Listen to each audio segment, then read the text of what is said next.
Viewing and reviewing.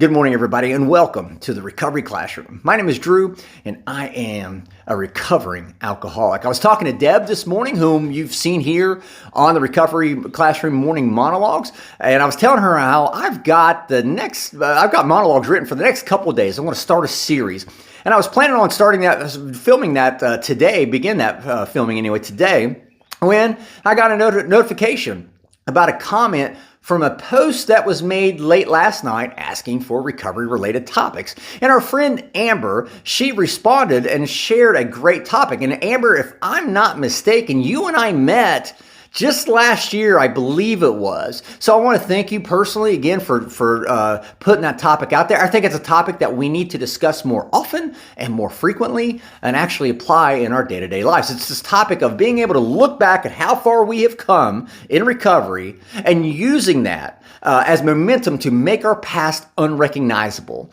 Now, right off the bat, my first thought is I want to take you to where Bill Wilson writes, the 9-step promise: we will not regret the past nor wish to shut the door on it. Yes, there are things in my past that I wish I could forget about. Absolutely. There are things I hope I've forgotten about. But in the same breath, I'm cognizant of the fact that the mess I made in my past is the message I get to share today. That's where Bill writes about how we use our past as our greatest strength and our greatest attribute to help share and communicate that message with other people. So keep all of this in the back of your mind as I talk about the other side of that coin, which is looking back at where I started at in recovery, where I'm at today. The reason why I think we need to do that more often is to reevaluate, to review our progress in recovery, is to make sure that our view going forward is in line with where we want to go. Make sense? So I think it's perfectly okay, and I think it's healthy for us to go, damn, last year I was here. Today I am here. Tomorrow and next year I want it to be there. At least I can see how if I'm still going to be on that straight and narrow. I can draw that line from point A to point B to point C and go, yep, that looks pretty straight. Or nope, I got a crook in my line there. I'm curving off. I'm kind of going off on a tangent, or like I normally do, I guess. But I think it's something that we need to do more frequently and go, damn, you know what? I was here whenever I started. I was there last week or last month. I'm here today. Using that review allows me to figure out that view going forward and whether or not I need to make any type of course corrections. Think of it like this. We do it subconsciously, I think.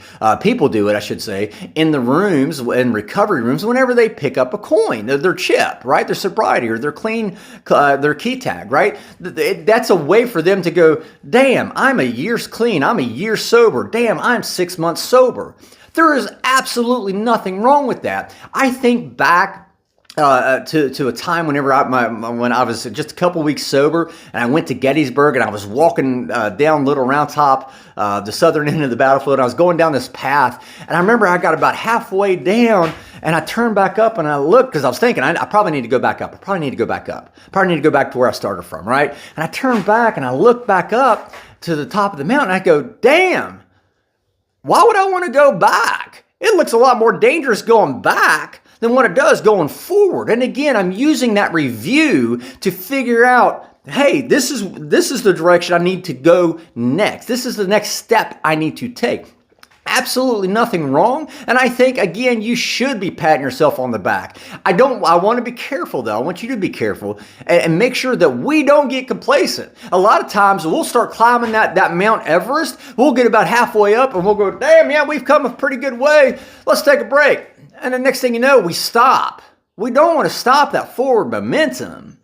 We don't want to stop climbing that Everest. What we want to do is use that, as Amber suggested in her comment, we want to use that as motivation to help us keep going forward. I don't want to forget all of my past. Some things I'd like to, but I don't want to forget all my past, because whenever I get to the top of my Everest, that's whenever I'm able to start helping other people move their own personal mountains in recovery. So, Amber, again, thank you for dropping that that comment. I hope this helps you. And anybody else out there that has a comment or has a topic they'd like to hear discussed, please feel free to drop it on these monologues, these morning monologues from the Recovery Classroom. I encourage you to like and share these monologues with your friends. With that being said, I am out of time. Thank you guys for letting me come in and share 5 to 10 minutes of your day with you. You guys absolutely keep me sober, and I cannot be any more appreciative. We'll be talking again soon. Remember, guys, you can't get drunk if you don't take that first drink.